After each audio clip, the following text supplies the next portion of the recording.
Assalamualaikum warahmatullahi wabarakatuh. Anak-anakku semua, kali ini Ibu ingin menjelaskan tentang persamaan dasar akuntansi. Kalian bisa lihat di halaman 36 di buku paket kalian ya. Nah, yang pertama, sebelum kamu melakukan pencatatan, kamu harus tahu kolom atau tabel untuk pembuatan persamaan dasar akuntansi. Sebelum membuat kolom, jangan lupa untuk memberikan identitas perusahaan atau KOP-nya ya. Ini namanya KOP. Jadi jangan lupa memberikan identitas perusahaan, tabel persamaan dasar akuntansi, kemudian periode. Nah, identitas perusahaan ini diisi sesuai dengan perusahaan yang akan kamu buat persamaan dasar akuntansinya. Kemudian tabel persamaan dasar akuntansi, kemudian periodenya. Periodenya juga sesuai dengan tanggal, bulan, dan tahun yang akan kamu analisis. Oke, yang pertama di sini ada kolom tanggal. Yang kedua ada kolom aset atau harta. Harta atau aset terdiri dari kas, piutang, perlengkapan, peralatan, dan sebagainya. Jadi macam-macam harta itu banyak, bisa kalian masukkan ke dalam kolom yang ada di bawah kolom harta. Kemudian yang kedua ada kolom liabilities atau kewajiban. Di kolom liabilities ini terdiri dari utang dan modal. Di sampingnya diberikan kolom keterangan. Nah, tanggal ini diisi sesuai dengan tanggal terjadinya sebuah transaksi ya. Kemudian aset diisi sesuai dengan analisis yang terjadi. Liabilities pun sama, sesuai dengan terjadinya transaksi. Nah, kalian bisa lihat contoh langsung saja, contoh di halaman 37. Di sini ada contoh, jika diketahui transaksi yang terjadi selama Maret 2015 pada CV Jasa Berkah Rezeki sebagai berikut. 1. Tanggal 1 Maret 2015, Tuan Guardiola menginvestasikan uangnya dalam usaha jasa travel. Berarti Tuan Guardiola ini mempunyai jasa travel, yaitu dengan nama CV Jasa Berkah Rezeki. Jadi di sini kalian bisa tulis di sini identitas perusahaannya CV Jasa Berkah Rezeki. Oke. Kemudian tanggalnya, periodenya 1 Maret 2015. Kalian bisa tulis di sini periodenya 1 Maret 2015. Nah, dengan rincian investasi sebagai berikut. 1. Uang tunai sebesar 4 juta. Perlengkapan sebesar 5 juta. Peralatan sebesar 80 juta. Kita lihat ya tabelnya di halaman 39 yang sudah jadi. Nah, ini tadi nama atau identitasnya, identitas perusahaan. Kemudian ini ada tabel persamaan dasar akuntansi, kalian buat apa? Jadi harus tertera di sini. Jika nanti kalian buat analisis transaksi, kalian tulis di sini analisis transaksi. Jika kalian nanti membuat jurnal umum, berarti kalian di sini tulisnya jurnal umum. Jika kalian nanti membuat buku besar, kalian bisa menulisnya di sini buku besar. Jadi karena kalian ini disuruh buatnya tabel persamaan dasar akuntansi, jadi di sini tulisnya tabel persamaan dasar akuntansi. Pernya 30 Maret 2015, akhir bulan ya 2015. Kemudian di sini tanggal 1 Maret. Tadi menginvestasikan uangnya, berarti kasnya bertambah, dimasukkan ke kolom kas 4 juta. Kemudian perlengkapannya pun bertambah, tadi 5 juta. Peralatannya bertambah 80 juta. Jadi tinggal di input atau dimasukkan ke kolom yang sesuai tanggal 1 tadi. Jadi karena dia menginvestasi kasnya 4 juta, perlengkapannya 5 juta, peralatannya 80 juta, jadi ditambah 4 juta, ditambah 5 juta, ditambah 80 juta. Jadi dia menginvestasikan modalnya sebesar 89 juta, dimasukkan ke kolom modal. Keterangannya harus ditulis di sini, modal awal. Ya. Jadi yang dimasukkan ke dalam keterangan yaitu dari modal awal, pendapatan, beban, dan prive. Cukup akun itu saja ya yang dimasukkan ke dalam keterangan. Itu. Jadi modal awal, pendapatan, beban, prive, dan beban yang dimasukkan ke dalam kolom keterangan. Kemudian lanjut lagi. Yang nomor 2, tanggal 7 Maret 2015 mendapatkan pesanan paket wisata dari SMAN 1 Padang ke Bali sebesar 20 juta. Jadi travel ini atau CV jasa berkah rezeki ini mendapatkan pendapatan seharusnya 20 juta. Namun SMAN 1 Padang baru membayar 15 juta. Berarti kasnya baru masuk 15 juta. Sisanya akan dibayar tanggal 25 Maret 2015. Sisanya ini berapa? 5 juta. Harusnya dia mendapatkan pendapatan 20 juta karena dia baru bayarnya 15 juta, timbul namanya piutang, yaitu sebesar 5 juta. Jika kita yang mempunyai kewajiban untuk membayar ke orang tersebut, namanya hutang. Jika kita seharusnya mendapatkan pendapatan sekian tetapi baru dibayarkan sekian, sisanya berarti namanya piutang. Gitu ya. Kamu harus tahu antara hutang dan piutang. Jadi kalau piutang itu sisa yang belum terbayarkan dari orang tersebut untuk kita. Jadi kita nggak punya kewajiban untuk membayar. Kalau hutang, kita mempunyai kewajiban untuk membayar. Kita punya hutang, itu namanya hutang. Oke, sekarang kita buat ke tabel persamaannya. Tadi tanggal 7 ya, berarti kasnya bertambah nih 15 juta. Karena SMA 1 Padang baru membayar 15 juta. Sisanya nanti, nah timbul piutang. Piutang kita bertambah 5 juta. Modal kita atau pendapatan kita 20 juta. Jadi pendapatan yang harusnya kita terima 20 juta. Jadi kita tulis di sini modalnya kita input 20 juta, keterangannya pendapatan. Kasnya 15 juta, piutangnya 5 juta. Ya, jadi kasnya bertambah 15 juta, piutangnya 5 juta, modalnya atau pendapatannya 20 juta. Ya.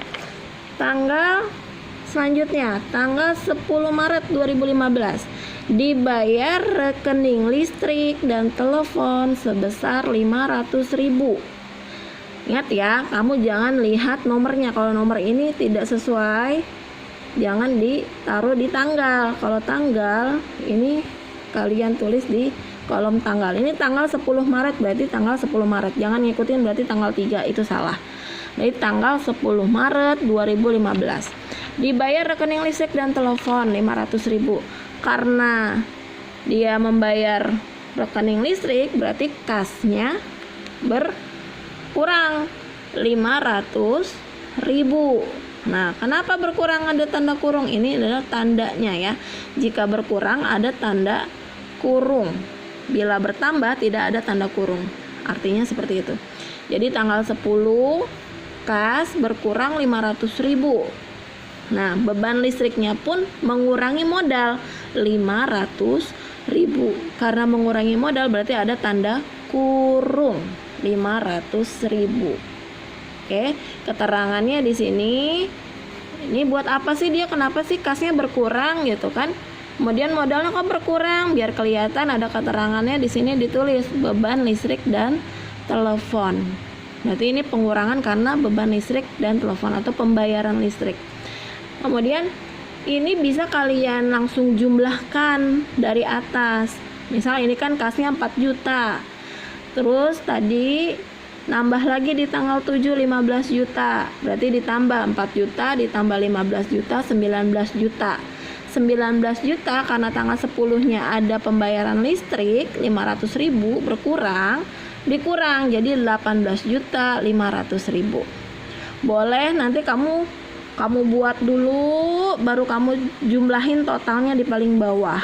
Boleh, terserah, bebas ya. Tapi boleh gini aja, 4 juta ditambah 15 juta 19 juta, 19 juta dikurang 500.000 berarti 18 juta 500. Nanti ketika jumlah ini muncul, ini kamu stabilokan. Warnanya terserah bebas, yang penting distabilokan, ditandai ya, kalau itu adalah jumlah atau total dari rincian yang atas. Kemudian selanjutnya tanggal 17 Maret 2015 yang keempat. Dibeli perlengkapan kantor seharga 2 juta secara kredit. Jika secara kredit artinya dia mengutang. Kalau secara tunai berarti dia langsung membayarkan. Kalau secara kredit berarti muncul hutang. Ya, dipahami. Karena dia dibeli perlengkapan kantor, dia mendapatkan apa? Mendapatkan perlengkapan kantor seharga 2 juta. Secara kredit berarti muncul hutang. Berapa hutangnya? Ya sebesar yang dia beli perlengkapannya, sebesar 2 juta. Oke, kita lihat di tabel persamaannya. Tanggal 17. Tanggal 17. Nah, kita masukkan ke kolom perlengkapan 2 juta. Kemudian hutangnya muncul 2 juta. Ya. Hutangnya bertambah, tidak mengurangi modal ya. Jadi ditulis di sini tidak ada tanda kurung karena tidak berkurang hutangnya. Kalau berkurang artinya ada pelunasan. Karena dia mengutang berarti ada penambahan dan tidak ada tanda kurung. Jadi dipahami, dia membeli perlengkapan 2 juta, perlengkapannya bertambah senilai 2 juta di aset. Kemudian hutangnya bertambah 2 juta. Tidak perlu ditulis di keterangan, karena yang ditulis di keterangan hanya modal, pendapatan, beban, dan prive. Ingat, yang ditulis di kolom keterangan hanya modal, pendapatan, beban, dan prive. Oke. Jadi hutang dimasukkan ke kolom hutang, perlengkapan dimasukkan ke kolom perlengkapan, yaitu berupa aset. Kemudian tanggal selanjutnya, tanggal 20 Maret 2015, dibeli tambahan peralatan tour dan travel dari Toserba Selamat seharga 7.500.000. Dia beli peralatan ya, 7.500.000. Pembayaran dilakukan secara tunai 3,5 juta. Sisanya dilakukan secara kredit. Berarti ini muncul hutang nih. Dia beli peralatan senilai 7.500.000. Kemudian dia bayar 3.500.000. Harusnya dia bayar 7,5 juta ya kalau dia bayar secara tunai langsung atau cash secara langsung. Tapi karena sisanya dilakukan secara kredit, berarti muncul hutang. Kita lihat di sini tanggal 20. Kasnya berkurang 3,5 juta atau 3.500.000. Ya, harusnya dia bayar berapa? 7.500.000. Tapi karena dia ngutang, dia baru ada uangnya 3,5 juta, berarti kasnya berkurang 3.500.000. Peralatannya tadi berapa dia beli? Senilai 7.500.000, bertambah peralatannya 7.500.000. Hutangnya karena dia baru bayar 3.500.000, 7.500.000 dikurangi 3.500.000 berarti 4 juta hutangnya ya. Jadi dia baru bayar kasnya 3,5 juta, kemudian peralatannya nilainya harganya 7.500.000, hutangnya 4 juta bertambah. Oke, lanjut ke tanggal 25 Maret 2015. Diterima sisa pembayaran dari SMAN 1 Padang atas transaksi tanggal 7 Maret 2015. Nah, tadi tanggal 7 Maret 2015 dia masih ada sisa nih 5 juta piutangnya. Berarti dia mau ngasih pembayaran piutang yang kemarin tanggal berapa? 7 Maret. Kita lihat ya. Nah, di sini kasnya bertambah 5 juta karena sudah dibayarkan nih tanggal 25 nih ya. Kemudian berarti piutangnya berkurang. Waktu kemarin tanggal 7 ini piutangnya bertambah. Ya kan? Karena dia muncul piutang. Sekarang karena melakukan pembayaran piutang berarti piutangnya berkurang 5 juta. Kasnya bertambah, masuk ada pemasukan 5 juta. Piutangnya berkurang 5 juta. Sekarang lanjut ke tanggal 27 Maret 2015. Tuan Guardiola yang punya CV ini mengambil uang dari kas perusahaan untuk pembayaran keperluan pribadi. Pembayaran keperluan pribadi ini disebut sebagai prive, yaitu sebesar 2 juta. Jadi ingat ya, pembayaran keperluan pribadi disebut juga prive. Jadi jangan aneh kalau ada akun yang namanya prive, itu artinya pembayaran keperluan pribadi. Nah, Tuan Guardiola ini mengambil uangnya nih untuk keperluan pribadi 2 juta. Berarti kita lihat di tabel persamaannya. Kasnya berkurang karena diambil nih 2 juta. Kasnya berkurang 2 juta. Prive-nya pun berkurang 2 juta, mengurangi modal. Jadi ada tanda kurung. Jadi kasnya berkurang 2 juta, prive-nya berkurang 2 juta. Di sini dikasih keterangan prive. Oke, jangan lupa ya. Kemudian selanjutnya tanggal 28. Kita lihat tanggal 28 Maret 2015. Dibayar lunas sisa utang. Nah, dia melunasi hutang kepada Tos Serba Selamat atas transaksi tanggal 20 Maret 2015. 20 Maret 2015 dia kan punya hutang nih. Nih, dia baru bayar 3,5 juta, sisanya tadi 4 juta nih hutangnya. Berarti dia melunasi hutangnya senilai tadi yang itu 4 juta yang tanggal 20 Maret ini. Oke, kita lihat tabelnya. Nah, karena dia membayar hutang berarti kasnya berkurang dong otomatis ya. Tanda kurung kasnya 4 juta. Oke.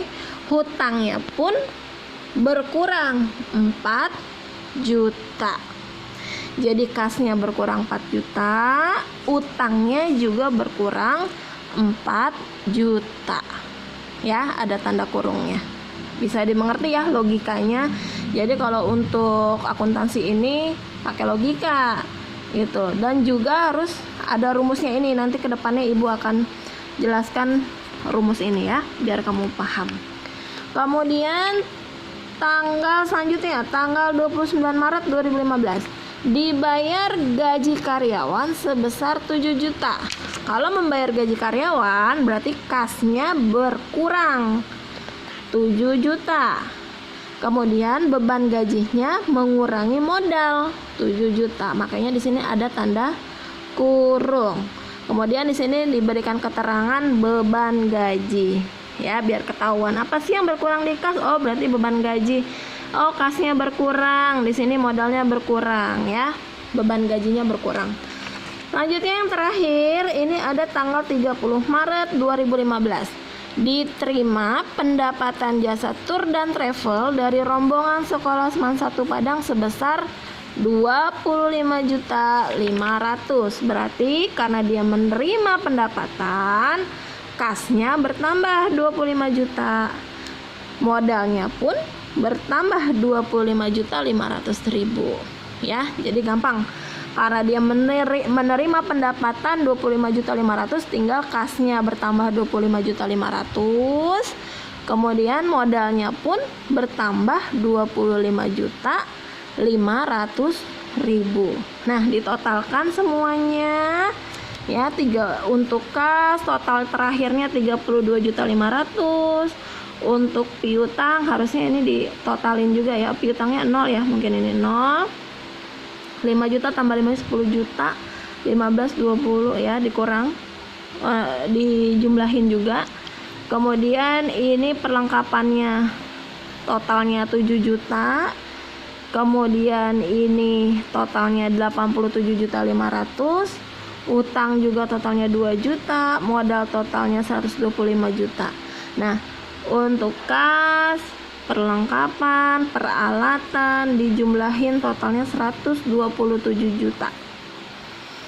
Untuk yang modal, hutang ditambahkan modal. Untuk yang liabilities ya maaf. Untuk yang liabilities, utang ditambahkan modal 2 juta ditambah 125 juta, totalnya 127 juta. Jadi harus balance antara aset dan liabilities. Jadi sesuai dengan rumus yang kemarin Ibu jelaskan, harta sama dengan utang plus modal, atau aset sama dengan liabilities. Nah, liabilitiesnya itu apa? Modal dan utang, gitu ya. Jadi mudah-mudahan paham yang Ibu jelaskan. Yang tidak paham bisa chat Ibu di WA atau Google Classroom. Jadi hasil akhir ini harus sama atau balance. Totalnya sama-sama, aset 127 juta, liabilities juga 120 juta.